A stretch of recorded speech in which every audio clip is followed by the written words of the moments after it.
Okay. Well, we're just gonna wait a second here, so I can share the stream, and then we'll get going. And yeah, so if people are watching right now, please give me like a minute here to. It's not there. Son of a bitch. All right. Well, I guess while I'm doing this, welcome to the Manitoba Podcast Festival. This is the second panel. I hope that a lot of you caught the first panel this morning, which was the podcasting 101, just kind of the raw basics for starting a podcast and getting going on that. And this one's a little bit more. I don't want to say in depth because that one was fairly in depth as well, but we're talking to people who, have podcasts that are already in effect. They've already been working on them. They've already been developed their format, their subject matter. And now this is to sort of discuss just growing an audience and keeping that audience. Because I think that as may have come up in the first panel, one of the biggest problems people have with podcasting is that they start it and it's going well, but then they don't see the numbers that they want to get and they bail. I know a lot of people personally who have started podcasts and have just completely quit after 3 episodes because they didn't see what they expected, which was, I think, celebrity level numbers, which is unrealistic, but that's kind of how it happens. But I think just to get everything started here, since all of our panelists are here right now, I'm Sam. I am one of the co-organizers of the podcast festival for the past 3 years. I host a show called Witch Police Radio, which is a music interview show talking to local Manitoba musicians and music scene related folks. And yeah, so we have guests for the first time on this festival from the US. So maybe we'll start with you guys who host the Propagandy podcast. And the reason I wanted you on is A, because I listened to your show and I really like it, and B, because you're from out of town, out of country, and you're focusing on a very local Manitoba topic. So if the two of you want to just introduce yourselves and maybe let the audience know who you are, we can go from there. Yeah, my name is Keith Goff. I am an 8th grade U.S. history teacher, and I'm a co-host of Unscripted Moments, a podcast about propagandy. And Greg and I have done just about 20 episodes so far, and it's been, a lot of fun. And it's also really cool to be a part of this. And I'm Greg Soden. I'm a teacher. I live in Buffalo, New York, right on the border with Canada. The border is currently closed, so I miss going across a whole lot. But I am the co-host of Unscripted Moments, a podcast about propagandy. And I also have another podcast called the Classical Ideas Podcast, which is an academic podcast about the study of religion and philosophy in the world. And our Unscripted Moments podcast has 20 episodes almost, and my Classical Ideas podcast has 177 episodes. So I've been doing this for a bit. For sure. And then Ryan McMahon is our other panelist here. And I think the reason I wanted kind of you as well as these guys on the show is because you've been doing this for a long time. You've had a number of shows that have pulled in big audiences, and you continue to churn out content at a pretty remarkable pace. And you've certainly grown over the years that I've been listening to your stuff in terms of just, size and public awareness of what you do. So do you want to just introduce yourself and give a bit of background about your podcasting history? Sure. It's nice to be here with everybody. Well, thanks for coming. Well, no, thanks for having me, and congrats on the festival under, pretty extreme circumstances. So kudos to you guys and the volunteers and people that got behind this to bring us together today. It's always a good day when nerds can unite and talk about podcasting. So sure, yeah. And everyone watching, I love you, beautiful nerds too. So I started podcasting in 2008. I was a stay-at-home dad. I bought a MacBook to go to law school, and very quickly learned I didn't want to go to law school. So I had a MacBook with GarageBand on it. And back then, inside of GarageBand, there was a little purple icon, podcasting icon, and I pressed it. And back then, it will open up a pop-up inside of GarageBand that was basically like a WAV file. And I hit record, and I didn't know what I was doing, having never used any sort of digital audio software before. And I saw the WAV file flat, and I thought, well, I don't have a piano to plug into this thing. Like, I can't make music. So I was about to close it until I saw the WAV file bounce, and I thought, oh, there's a microphone on the laptop. Right. And I was a stay-at-home dad and a stand-up comic that had just left Toronto. I was in a new city, didn't have friends, didn't have a community, and I turned to podcasting basically as a chance to continue to stay sharp in comedy writing, and sort of the rest is history. I've never left the podcasting space. I've I've doubled down into it a number of times through both my own efforts in podcasting, but building a podcast network for Indigenous people. It's called Indian and Cowboy, and yeah, I support new podcasters. I mentor a lot of different podcasters in a lot of different ways, and then of course my own work has now found audiences, and I'm very passionate about this space. I protect this space from the dirtbags that try to come in and make money from the space. By pulling bullshit over people that don't know better, including advertisers and funders and investors. And we'll get into all of that a little bit later about about audience. But yeah, I'm really passionate about the space, and really grateful to be here today. So thanks. Cool. Well, that's awesome. I'm glad all of you are here. And kind of the reason I was hoping that this would work out with these two sets of podcasters here is because, like I was saying before we started here with you guys, there's a bit of a different route towards getting larger numbers of listeners, because the Propaganda Show is only how many months old at this point? Jeez, 6? I think it was like June. So yeah, it's really new, right? So, but you're pulling in numbers, based on your tweet the other day that I think a lot of beginning podcasters would be very jealous of. And you're kind of now thrust into this thing where you have not only a large listener base, but high profile guests. I mean, some of your guests you're getting are insane. And then Ryan, on the other hand, you've kind of done more of the slow route, I think, where you've built and built and built and branched out in all these different directions. And I think your audience has come with you and then grown substantially sort of since then. So it's different ways of going about it. And I think that whole concept of getting listeners and keeping them and finding out how to engage with them is one of the biggest struggles that podcasters have, because you're talking into the void basically, right? And unless you have some kind of advanced analytics or whatever, or you're getting good feedback from listeners, you don't necessarily know really who it's reaching or how they're responding or what. So I think just to start with the Propaganda Show, how did this grew really, really fast for you guys? And obviously the subject matter helps, because you're talking about a band that has a strong audience regardless. But how quickly did the numbers start rolling in for you when you realized this was more than just a fun hobby that your friends would listen to? So the first month that we were live, we only got like 400 downloads in the whole month. But the only reason that anybody even knows about the show is because, first of all, Chris Hanna very graciously shared what we were doing on his Patreon page. Then he also put it out on Twitter to his 30,000 followers who follow the Propaganda official Twitter. And then Todd Kowalski was very gracious about sharing out some of the episodes on the official Propaganda Instagram page.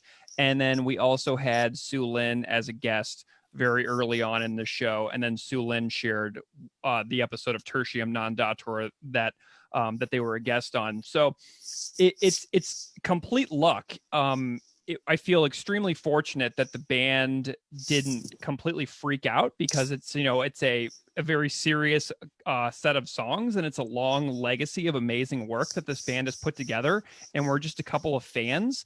And the goal of the show was just to put together a show that fans of Propaganda talking about Propaganda songs, and then getting a lot of stories down on the record for why people like it. So all I did is I just go on Twitter and Instagram every other day, and I search Propaganda in the search bar, and I go and I like a bunch of cool tweets and a bunch of cool Instagram messages, and I just try to be really engaging with listeners. But we're very lucky that the band was cool with it, like right from the very beginning. So that honestly, it's just good luck as well. Yeah, and I think that helped connect us with like some initial listeners, starting conversations, people saying, oh, I didn't even realize there was a podcast about this band. And a lot of those people we continue to just, chat with, all things related to music, just using social media. But I think that endorsement and that the sharing from the band itself, especially as Chris has his own podcast on Patreon, we were very wary of, seeming like we wanted to cut into that space or step on his toes. So we've been sure to encourage, our listeners to also support his show, which is way better than ours.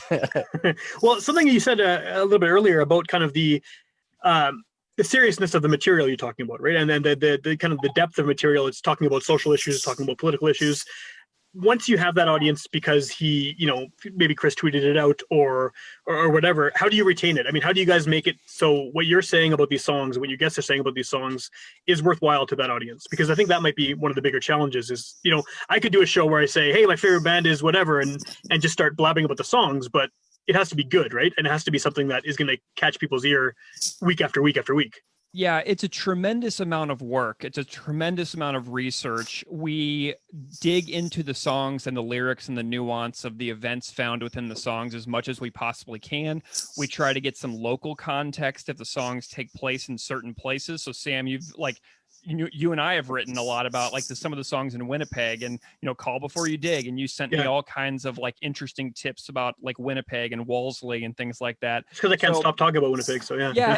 It's all about going to where the story is essentially and investigating as much as possible. And we miss things and we mess stuff up and we're never going to get it all perfectly right, but we put a tremendous amount of work into it each week, and it's just something that we are just obsessed with. So we just kind of are doing these things all along the week, and then we just make a bunch of notes, and then we just kind of bring what we found and just talk about what we found together.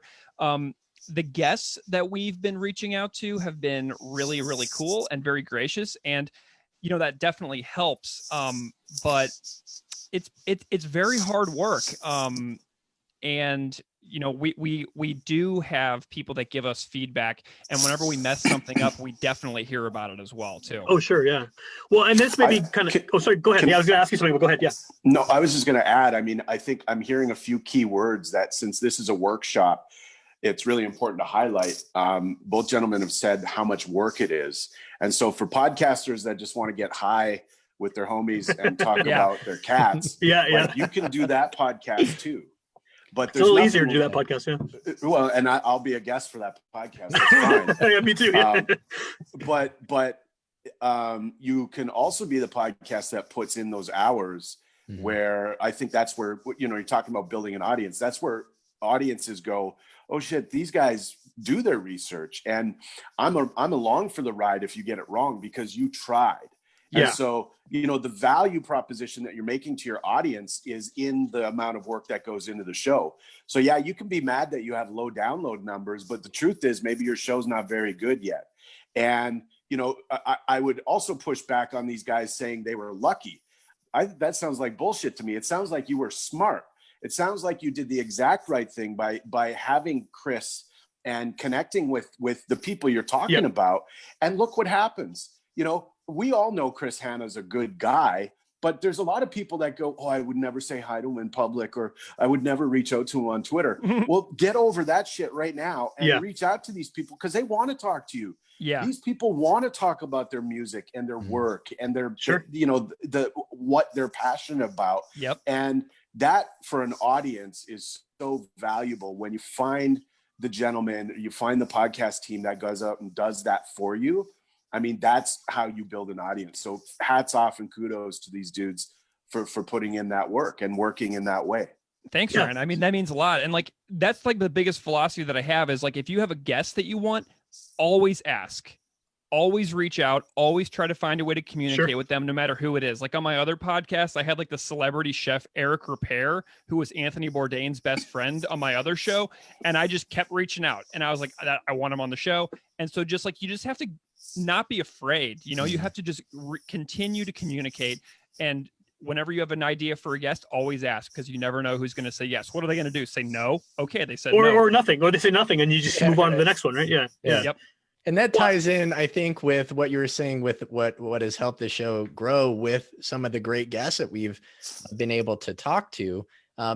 Greg just saying, hey, I'm just going to email this person or their manager. And, John Darnielle from the Mountain Goats was my dream guest when we were brainstorming the show. It was a good episode too. And we he kind of reached out and we asked, and this is a band that living in Indiana, I only know so many people who I can kind of bounce ideas off of, but I know so many different either other bands, musicians, whomever, who have a shared interest. And I think it's just also perhaps a reflection of the loneliness and isolation of the last few months of like, a historian I talked to said, this is like the coolest thing I've done in a few months.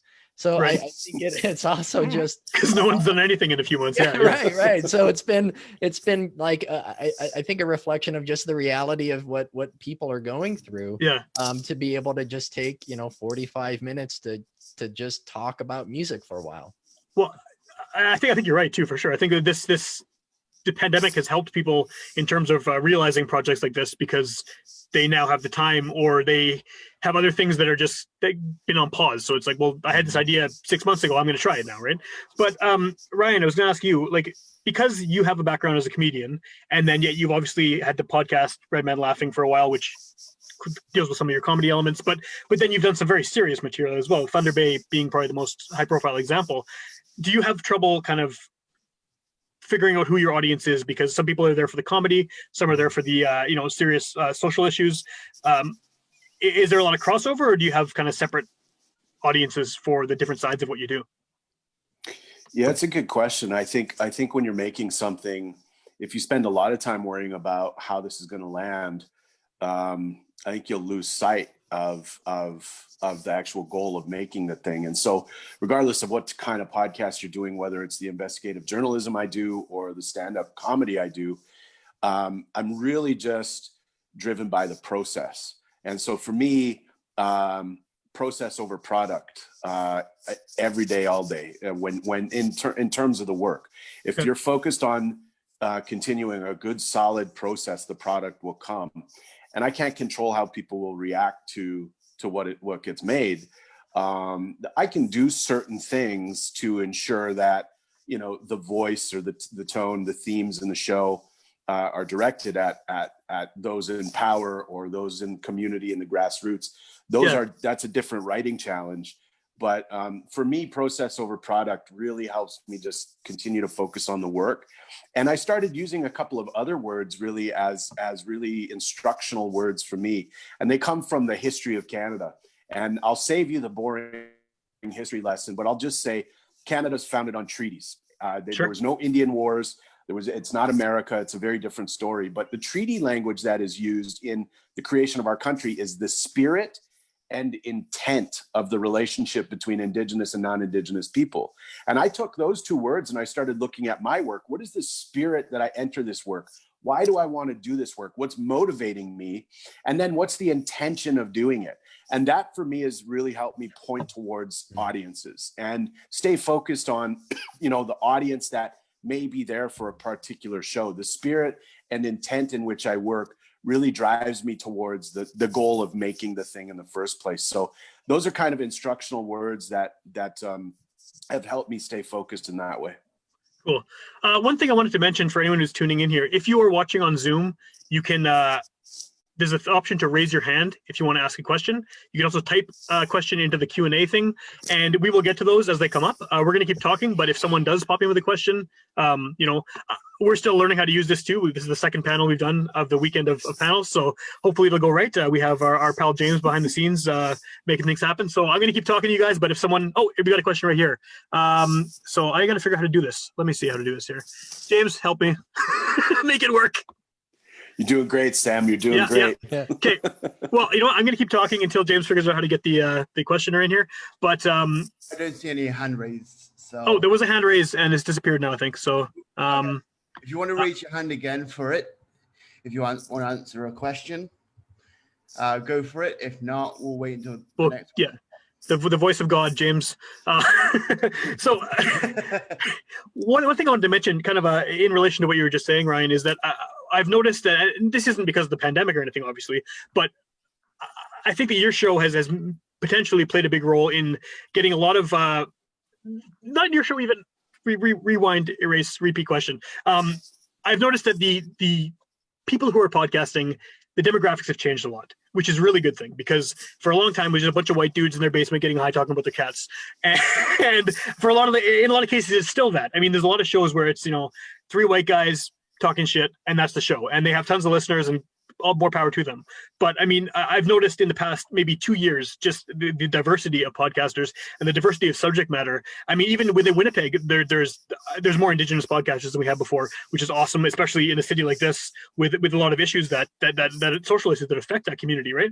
And so, what is kind of your view of how the podcast demographics are changing? Because they to me they seem to be, as someone who's a member of the kind of the older group of being a white guy talking to a lot of other white guys sometimes, you know. Yeah, I think what has changed is we've seen genre and the categories that where we drop our podcast into really start to take a bit more prominence in the conversation around discoverability. And so, you know, how are people discovering podcasts? Yeah, through social media and people posting, you know, what they like about certain shows. But I think also we can see which genres are the biggest in the world, right? My podcast, Thunder Bay, which I'm currently in the field making right now, making the second season to it. Nice. Currently, but it's in the true crime genre. Well, there's no genre of podcast larger than true crime right now. Sure. As disgusting as the genre is, and all these weirdos that email me going like, "There's not enough death, more death in your show, please." The genre itself is unstoppable. I won't name the podcast festival, but Red Man Laughing was programmed for like an 8 p.m. live recording. And after me was a Canadian true crime podcast. Okay. And, you know, I pull good numbers. I sell enough tickets that it's worth booking my show at a festival. But the true crime podcast had lineups out the door. And I think close to 200 and something people didn't get in. Wow. And so, you know, and all they do is read obituaries and pull the reporting from local news around the death of this person and read it live, and that's their whole podcast. And it's one of the largest podcasts on the internet. Now, that genre itself, I think, has proven to be like really, really, really, what's the word? Fuck. Why is there no words in my mouth? You make money. You can make money. You can really monetize it. It's monetizable.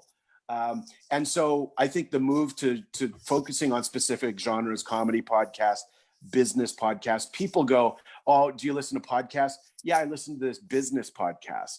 I think there's something about the genre and the categories that has really changed in podcasting, which is why we see sort of more and more specific type of genre shows doing well. Okay.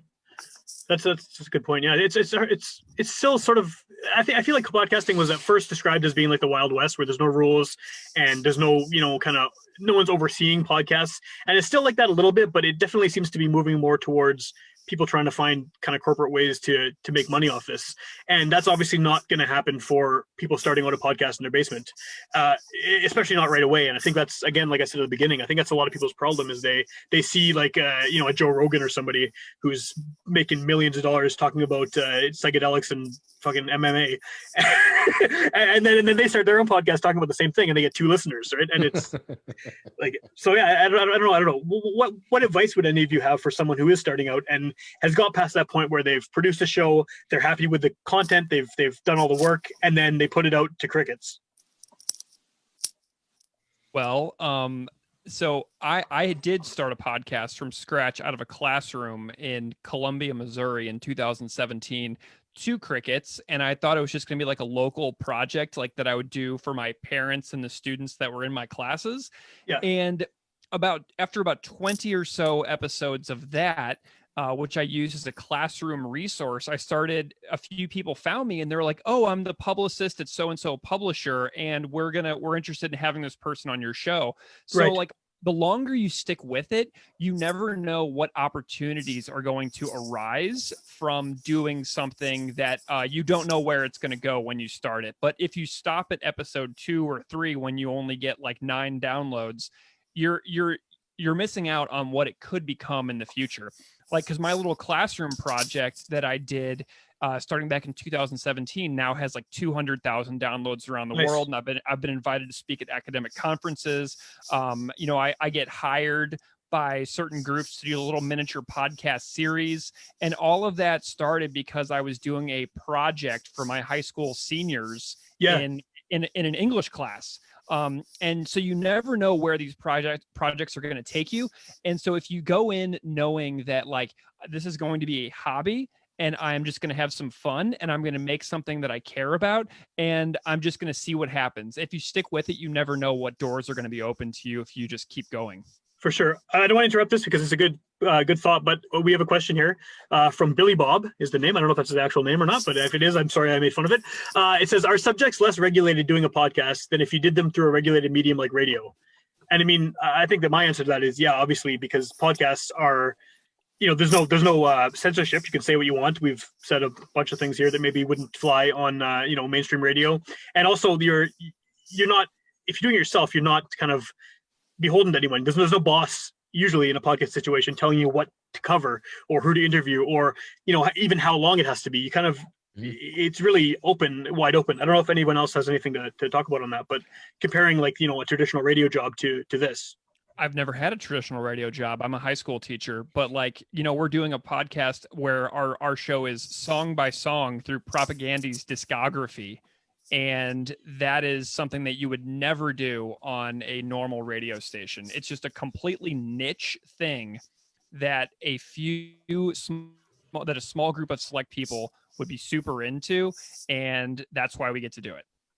Yeah, I think our parameters or limitations are probably more thinking about one, our own expertise and knowledge, the connections that we have with, reaching out to guests, and then trying to predict in a way what the listeners might think or how they might react, and not necessarily shaping it around that and avoiding certain conversations or topics, sure. but just really being aware to know that this show isn't to stir up drama.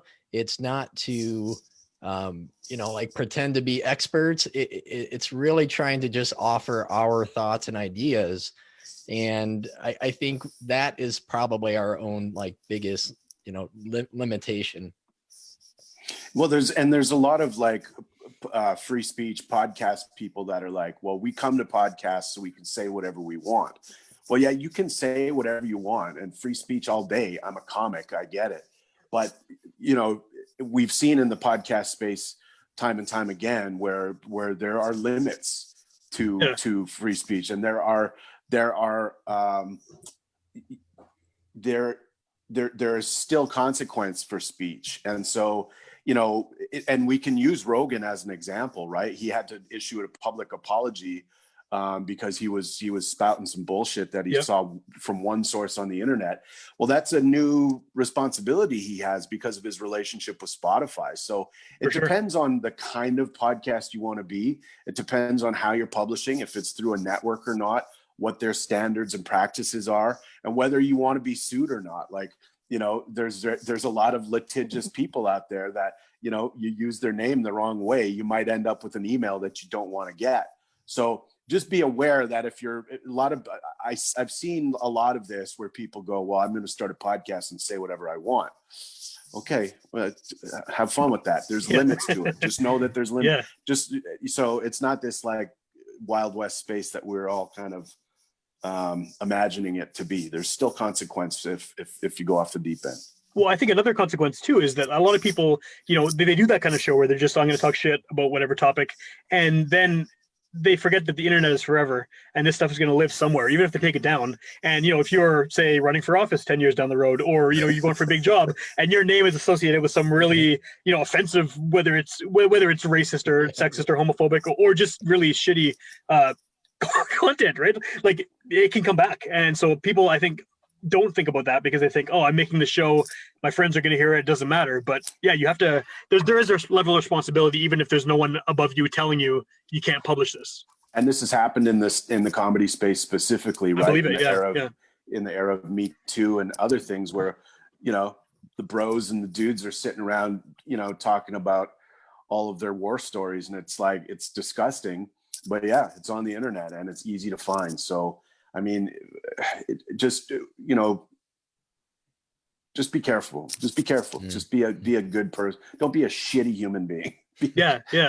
Well, I think a great example of that is there was one in Winnipeg. I'm not going to name the restaurant, but people here probably know what it is.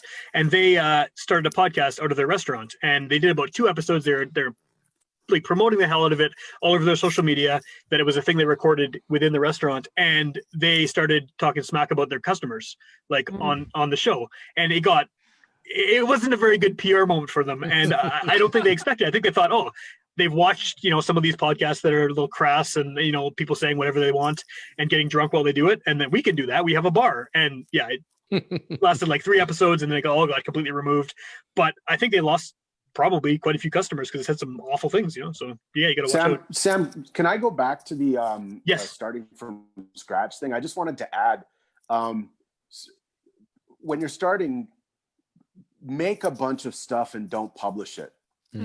Like, make a bunch of episodes of your show before you hit publish, and then make them better.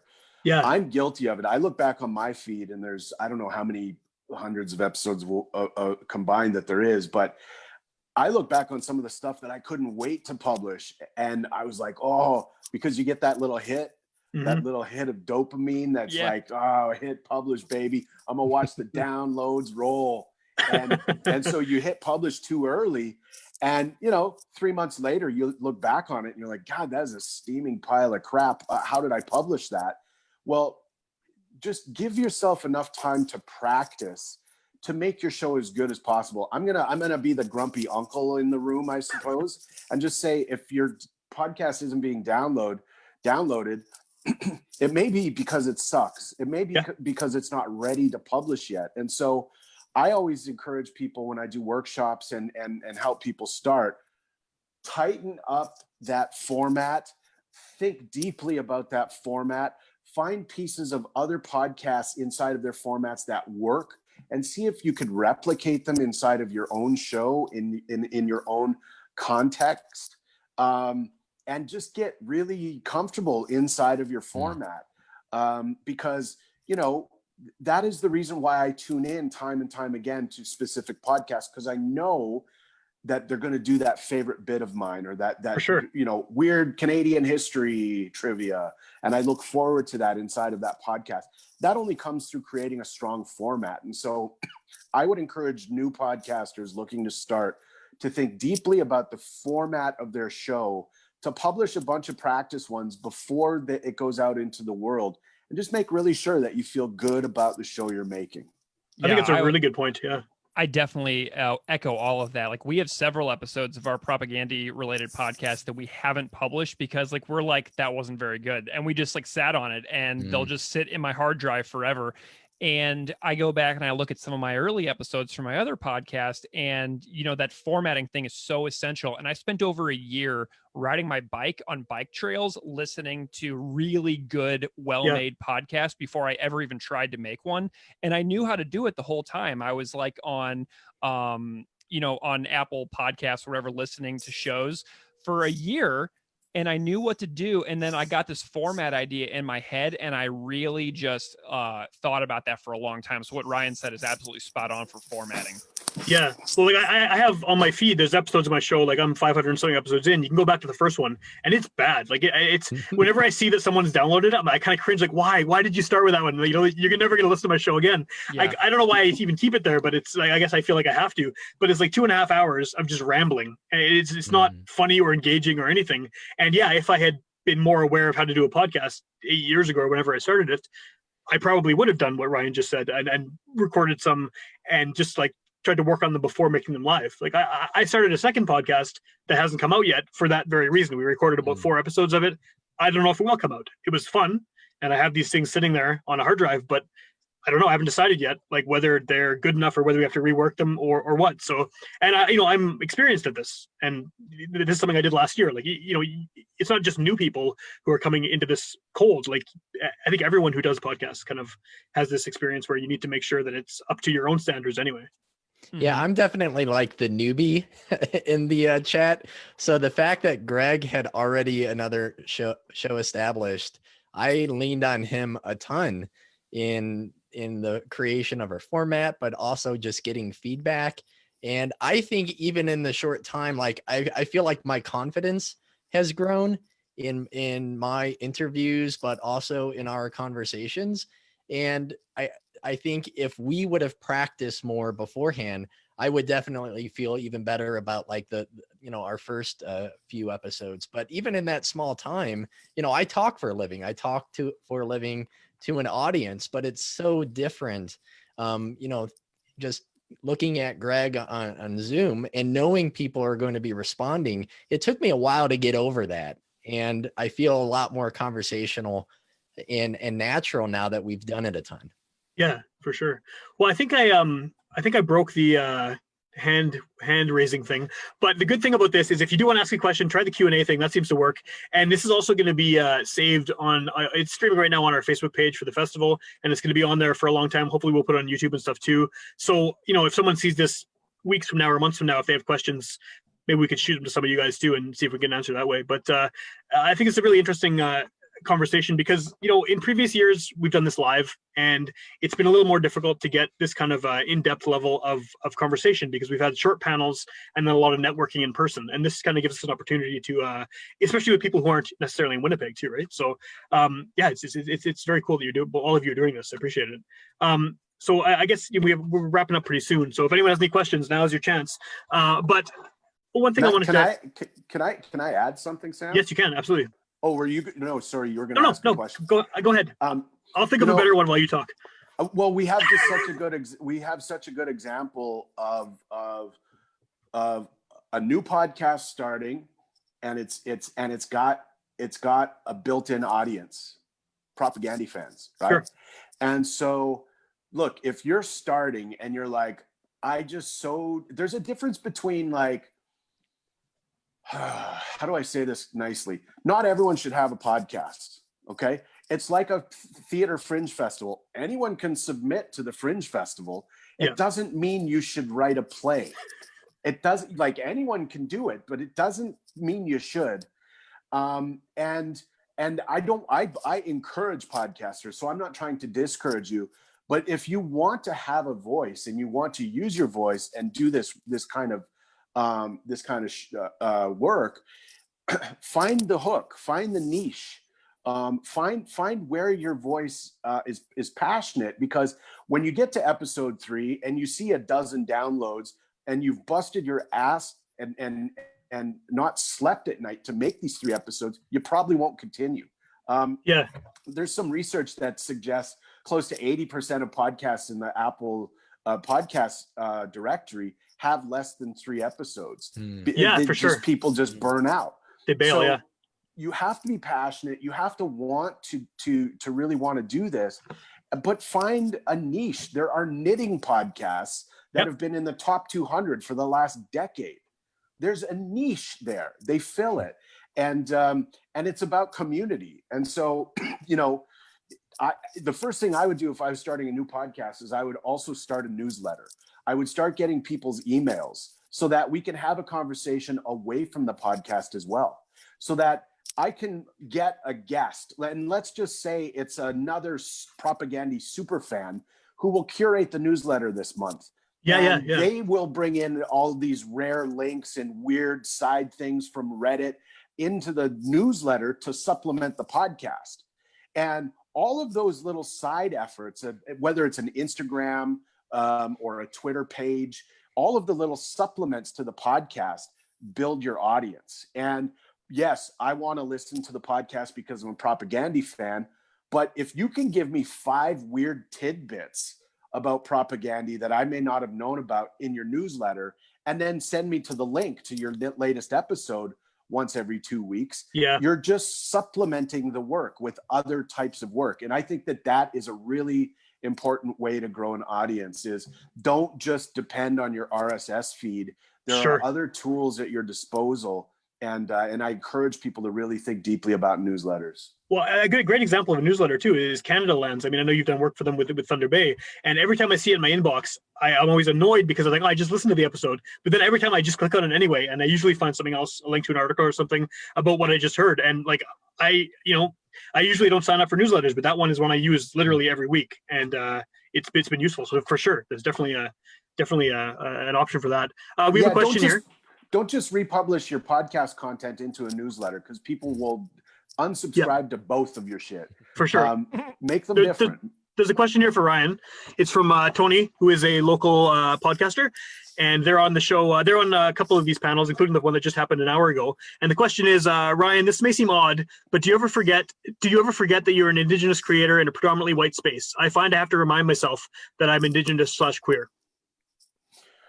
No, I never forget that. And I will say, obviously, visibly, I'm not Indigenous. And so the privilege I carry in that way also opens up doors. The first joke I ever told on TV was they only gave me this comedy special because they thought I was white.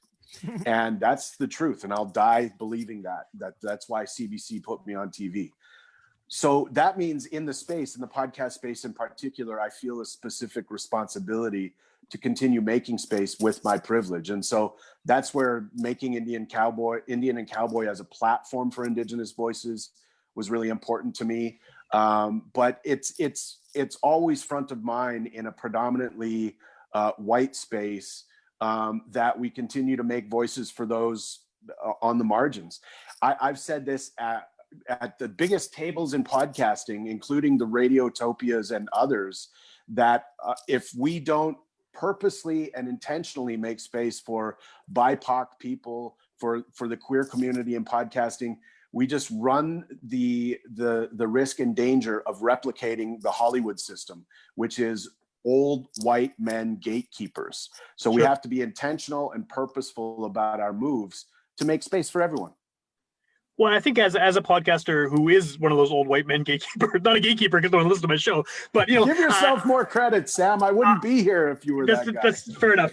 But in terms of having guests, right? Like every week I do my little roundup of what the most popular downloads were. And this past week, I do like a grid of 16 pictures and post on social media. This week, 15 of them were white dudes. And that is like, it's the episodes that were most popular that week. So it's not like I'm choosing to highlight these shows, but you look at that and you see a bunch of white faces staring back at you, and it's white dudes in rock bands essentially.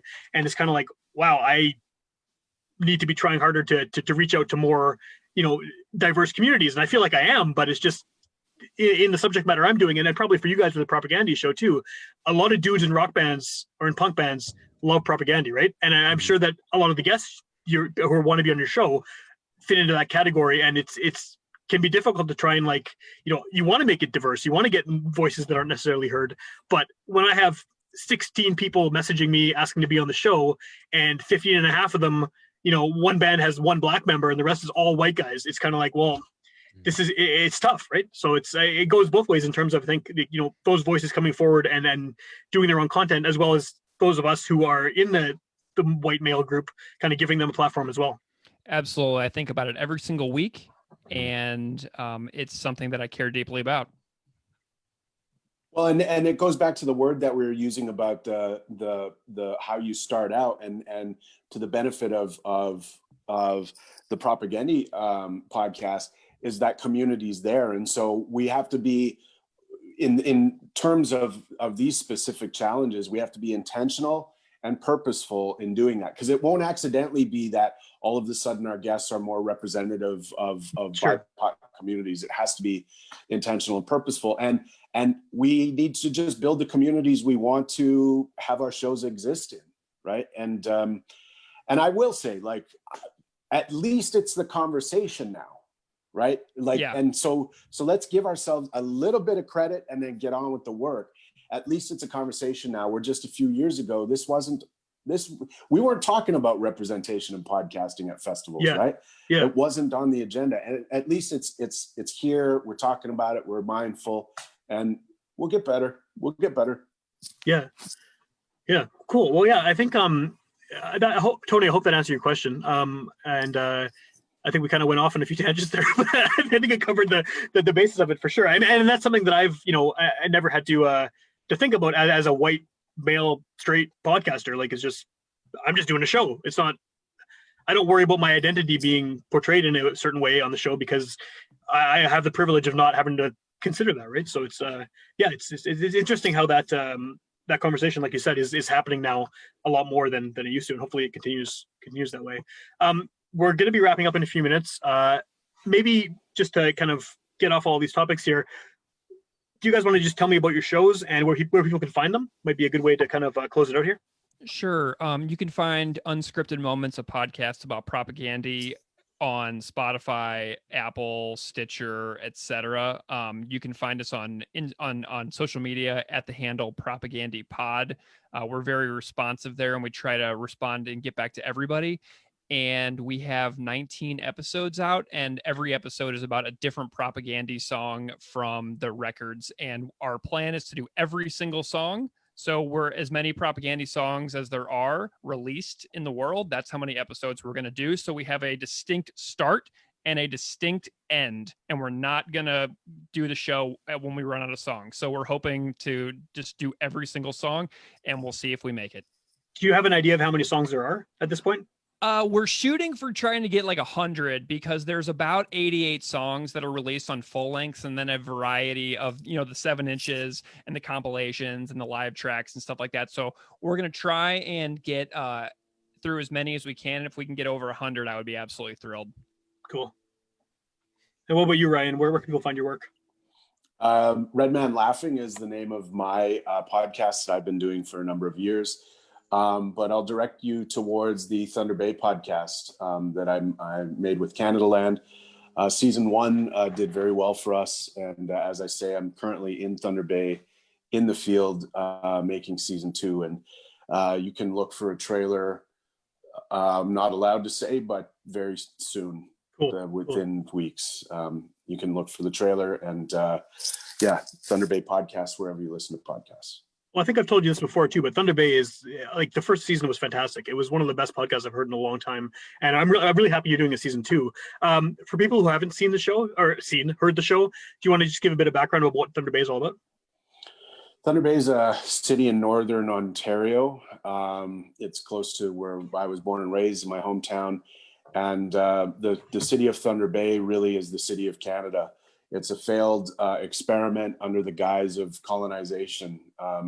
Those that suffered the most at the colonial experiment through North America are Indigenous people. And the fallout in Thunder Bay has been very specific and very, very public. And so we enter Thunder Bay at a time in the first season of the podcast when the mayor is being investigated for extortion. The police chief is being investigated for obstruction of justice. There have been an inquest into the undetermined deaths of 9 Indigenous youth that came to the city of Thunder Bay to go to high school because they don't have high schools in their First Nations communities, mixed with a whole bunch of other usual problems inside of cities: gangs, bad drugs, human trafficking, and we go right into the middle of it and package the story to investigate why colonialism fails and why Canada, in large part, has failed. And we're back here in season 2. For those that have listened to season 1, we're back here looking at the systems that fail, digging deep into the systems that fail. So, to be continued, I suppose. Cool. How long does it take you to put together a season of that show? Just out of curiosity. Season 1 took me about a year and a half, the better part of a year and a half. This one will be much quicker. So cool. I've been working on this since basically the start of lockdown, the start of COVID. So it'll be about 8 or 9 months. But this time I have a team. It's not just Jesse Brown and I working on it. We have a team. So it's going well. I came here knowing what I knew after season 1, thinking I was coming into a city that has hit rock bottom. Yeah. The first 10 people I talked to about my hypothesis laughed in my face and said, if you think Thunder Bay hit rock bottom, you don't know Thunder Bay, which is deeply unsettling. So yeah. Watch out for season 2. Yeah. Well, I was going to say that the first season, a lot of things in that first season reminded me of Winnipeg, and then now you say that, I don't know. I don't know if I want to make that comparison. And I'll give people in Thunder Bay and Olive Branch and say, like, you're right. Thunder Bay is not unique. There are Thunder Bays all across Canada and the United States where when power runs amok, bad things happen. And when our democracy, when a pillar of our democracy is our media, when media can't get it right, when media can't get access, when media is in bed with some of these people, you get something like The Wire.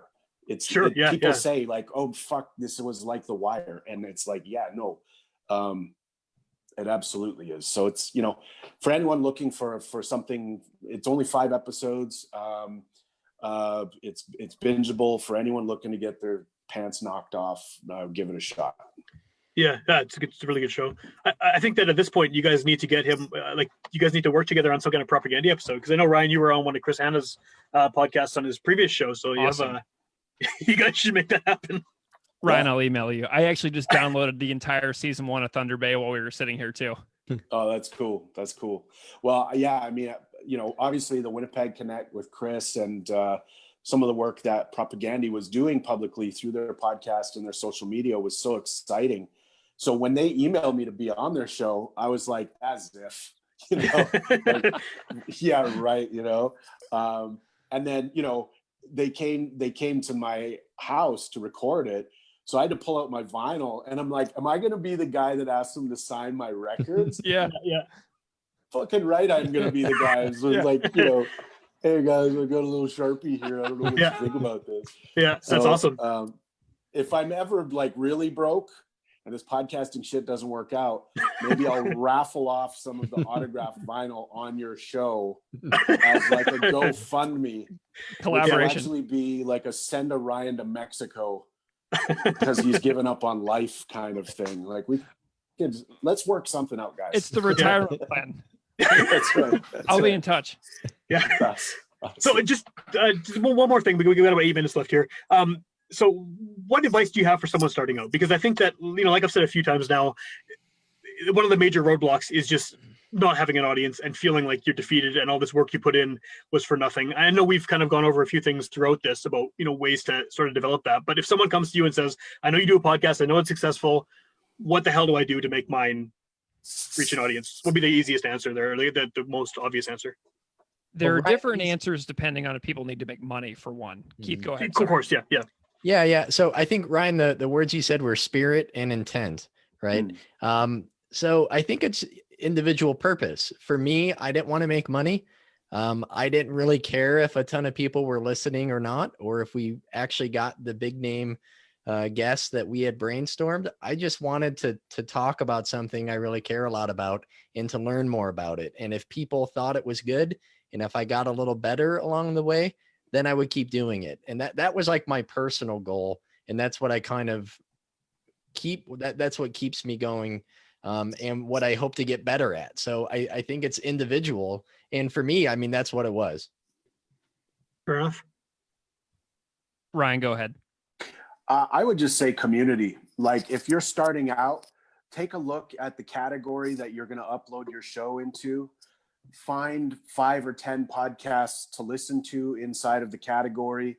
Look at your competition, look at your comrades, look at the people that you might be able to invite onto your show because they have podcasts in the same category, and vice versa. Look to get onto their shows if possible. Community. If you're doing this alone, it's very lonely. If you're doing this alone and in a silo or in a vacuum, you will quit. I guarantee you will quit.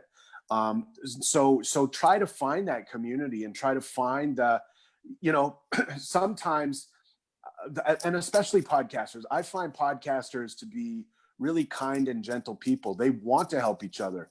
This is an open source medium, right? This isn't a gated community.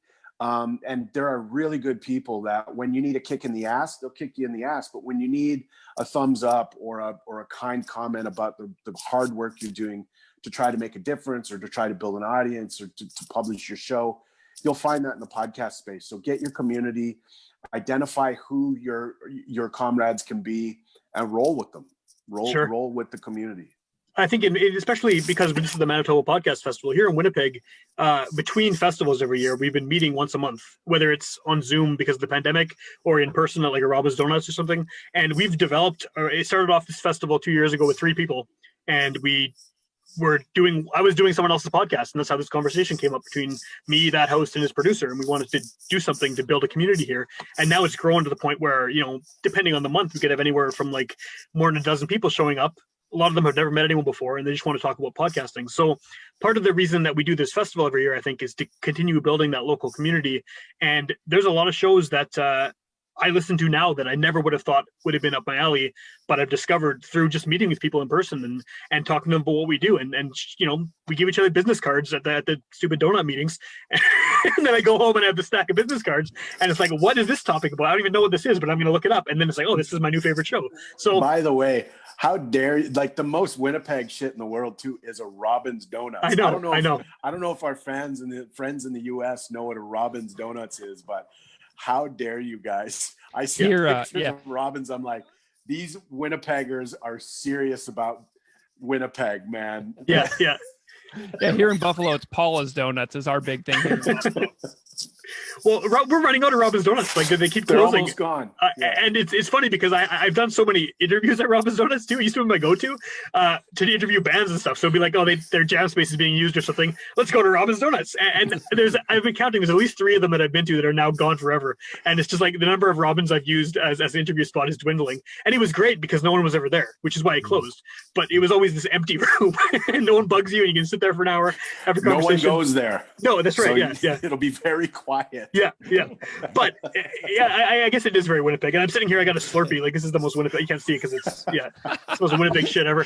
And by the way, these aren't sponsored ads. These people aren't paying Sam. No, definitely not. No. I wish they were. I wish they were. I actually asked Robins once on Twitter, and they're like, I talked to corporate, and I didn't talk to corporate. But, so the next panel that's coming up is about being a guest on a podcast and guesting on other people's podcasts. So what it's going to be is just a wide open discussion. There's no panel. It's just basically whoever wants to come on is welcome to come on and just talk about, hopefully some of you guys, if you have time, will join in, but it's just about how to be a good guest, how to conduct an interview properly, because that's another thing people get stuck on too, is they have a guest and they're terrified, especially if it's someone that they look up to or someone whose work they admire, and then they're stuck in a room with them or across a computer screen with them and they freeze up. And maybe sometimes they ask questions they have written down on a piece of paper and it sounds very stilted and boring, and everything they want to say to that person just gets lost in this fear and nervousness. And so the panel is about to start in about 15 minutes is going to be about that. Is just, if you're invited on someone's show, how do you act? If you want to get a guest on your show, how do you reach out to them?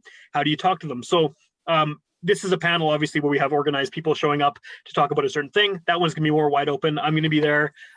Hopefully we got a lot more people from the community coming, and that's kind of what that's gonna be. But I just want to say thanks to all you guys for showing up. In both cases, I listen to your shows regularly. They're on my automatic download things on my podcast app.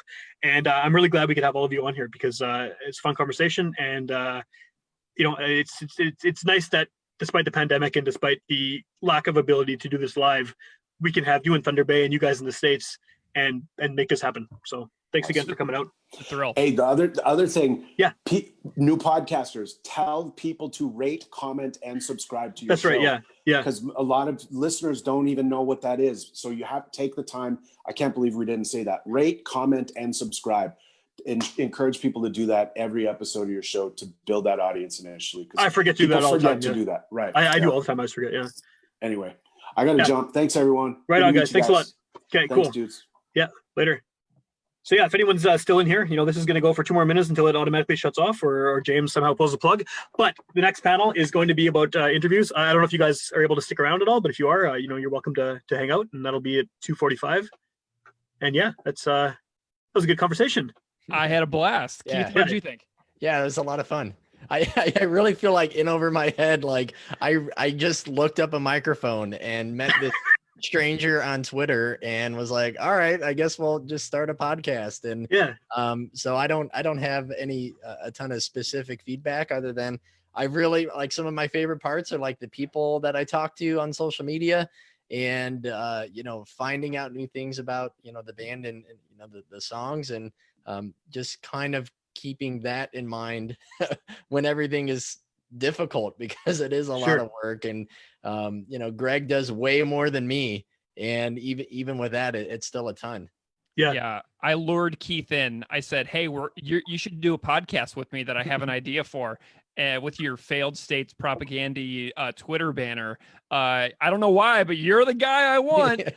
And it just worked out. Keith and I have never actually met in person, and we have this podcast that we do together. So it's actually kind of surreal if you think about it. The world operates interestingly. Yeah, it is, especially with this ability to talk to each other across, provincial borders and state borders and country borders. It's very cool. Absolutely. Yeah, I love it. Right on. Yeah, I was getting made fun of by some of the other people who are involved in this festival because I kept trying to push it towards the end of the conversation because I wasn't sure exactly what time I had left. So I kept saying, if you want to ask questions or let's wrap this up. But I think it worked out. I think we got a lot of interesting content in, and obviously Ryan is a guy with a lot to say. And me making fun. So I learned so much from Ryan just now. Yeah. You got to have him on your show. You definitely have to have him on your show. We definitely will. And I was loving the fact that I was looking up Escape Velocity Radio that Ryan was on, and those episodes are all still there, including an interview that Chris Hanna did with John K. Sampson, which I had never heard before. That was a good show. That was definitely a good podcast. Absolutely. Right, so they talk about Idle No More. Yeah, that's right. Yeah. That's the end of the panel. Okay, awesome. I'm going to throw it off the stream now, and I'm going to go into the next one. Okay, awesome. Thank you, James. All right, no problem.